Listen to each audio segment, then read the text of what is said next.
ఈ రోజు మనం రాష్ట్రీయ స్వయం సేవక్ సంఘ్కు సంబంధించిన అనేక ఆసక్తికరమైన విషయాలన్నింటిలో మనము తెలుసుకుంటాం. రాష్ట్రీయ స్వయం సేవక్ సంఘ్ను సంక్షిప్తంగా RSS అంటారు.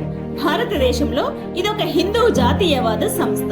డాక్టర్ కేశవ్ బలీరామ్ హెడ్గేవార్ ఈ సంస్థను మహారాష్ట్రలోని నాగపూర్లో 1925లో విజయదశమి నాడు మొదలుపెట్టారు.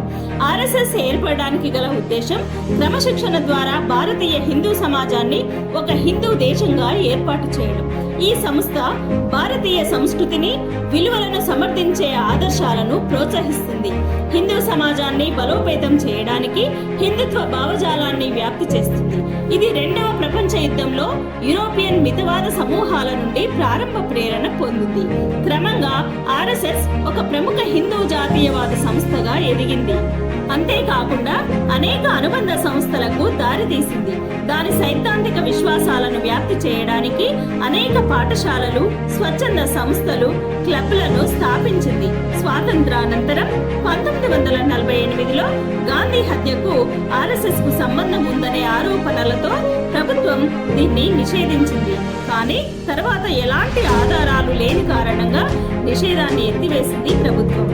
భారతదేశపు ఆధ్యాత్మిక, నైతిక సంప్రదాయాలను పరిరక్షించడం ఈ సంస్థ ఆశయం.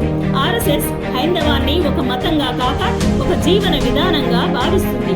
భారత జాతిని, భారత ప్రజలను భరతమాత రూపంగా భావించి వారిని సేవించడం, భారతదేశాన్ని తమ మాతృభూమిగా భావించే ప్రజల ప్రయోజనాలను పరిరక్షించడం తమ ఆశయంగా ఈ సంస్థ ఉద్ఘాటించింది. RSS వాదులు ఆశయ జెండాను తమ పరమ గురువుగా భావిస్తారు. ఈ సంస్థ యొక్క సర్వోన్నతమైన నాయకుడిని సర్ సంఘ్ చాలక్గా వ్యవహరిస్తారు. 1975 ఎమర్జెన్సీ సమయంలో 1992 బాబ్రీ మసీదు విధ్వంసానంతరం ఈ సంస్థపై నిషేధం విధించి మరలా తొలగించడం జరిగింది.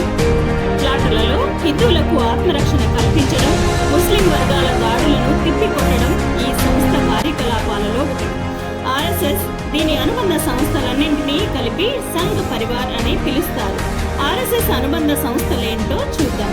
భారతీయ మజ్దూర్ సంఘ్, భారతీయ కిసాన్ సంఘ్, అఖిల భారతీయ విద్యార్థి పరిషత్, వనవాసి కళ్యాణ ఆశ్రమం, స్వదేశీ జాగరణ మంచ్, ప్రజ్ఞా ప్రవాహ్ ఇతిహాస సంకలన సమితి, విద్యా భారతి, సంస్కార భారతి, సంస్కృత భారతి, అధివక్త పరిషత్, పూర్వ సైనిక పరిషత్, భారతీయ జనతా పార్టీ, విశ్వ హిందూ పరిషత్ వీటిలో ముఖ్యమైనవి.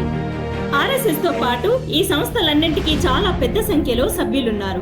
ఈ సంస్థకు 1925 నుండి 1940 వరకు సర్ సంఘ్ చాలక్గా పనిచేసిన ఈ సంస్థ వ్యవస్థాపకుడు KB హెడ్గేవార్.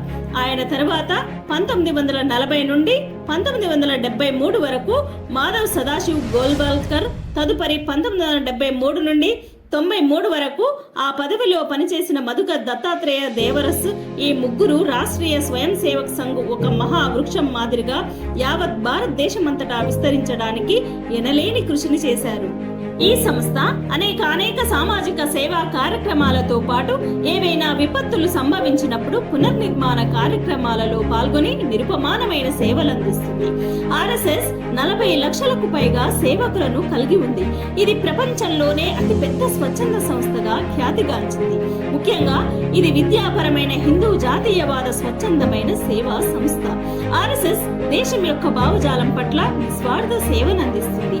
అంతేకాకుండా భారతదేశపు ప్రాచీన సంస్కృతి, సాంప్రదాయాల్ని నిలబెట్టడమే అన్నింటికంటే విలువైనవని చెబుతుంది. ఇది పెద్ద సంఖ్యలో స్వచ్ఛంద సేవకులను కలిగి ఉంది. ఇది జాతీయ భావజాలాన్ని జీవితంలో ప్రతి అడుగులో పాటించాలని ప్రోత్సహిస్తుంది. అందుకే RSS భావజాలం ఉన్నవారు రాజకీయాలు, విద్య, మేధస్సు, పరిపాలన వంటి రంగాల్లో తనదైన ప్రభావం చూపిస్తారు. ఇది విద్యార్థులకు, కార్మికులకు ప్రత్యేకమైన శాఖలను స్థాపించింది. ఇదొక మితవాద సంస్థ. సంక్షోభ సమయంలో దేశానికి సేవ చేయగలగడం, సమాజంలో మంచి మానవులుగా జీవించగలిగే ఆరోగ్యకరమైన, సంస్కారవంతులైన వాలంటీర్లను తయారు చేయడమే లక్ష్యంగా RSS తన ప్రధాన మేనిఫెస్టోగా పేర్కొంది. ప్రకృతి వైపరీత్యాల సమయంలో వారి స్వచ్ఛంద సేవలు అన్ని విభాగాల నుండి ప్రశంసలు పొందాయి. 1962 నాటి చైనా ఇండియా యుద్ధంలో వారి సేవలకు 1963లో రిపబ్లిక్ డే పెరేడ్లో పాల్గొనమని పండిట్ జవహర్లాల్ నెహ్రూ వారిని ఆహ్వానించారు.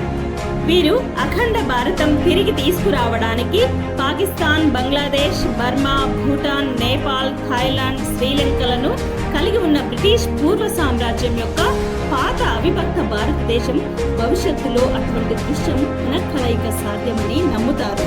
భారతదేశాన్ని హిందూ దేశంగా మార్చడం, అంతేకాకుండా గోవధ నిషేధం, ఆవు రక్షణ అనేది ఒక ప్రధాన అజెండా. ఇంకా పూర్వ ఆలయాలను పునర్నిర్మించడం, లవ్ జిహాద్ను వ్యతిరేకించడం, మత మార్పిడి అయిన ప్రజలను తిరిగి హిందూ ధర్మంలోకి తీసుకురావడం, భారత రాజ్యాంగంలో ఉన్న హిందూ వ్యతిరేక ఆర్టికల్స్ను తొలగించడం మొదలైనవి ఆర్ఎస్ఎస్ ముందున్న ప్రణాళికలు. ఆర్ఎస్ఎస్ భావజాలం వల్లే హిందూ ధర్మం చాలా వరకు కాపాడబడిందని చెప్పడంలో సందేహమే లేదు.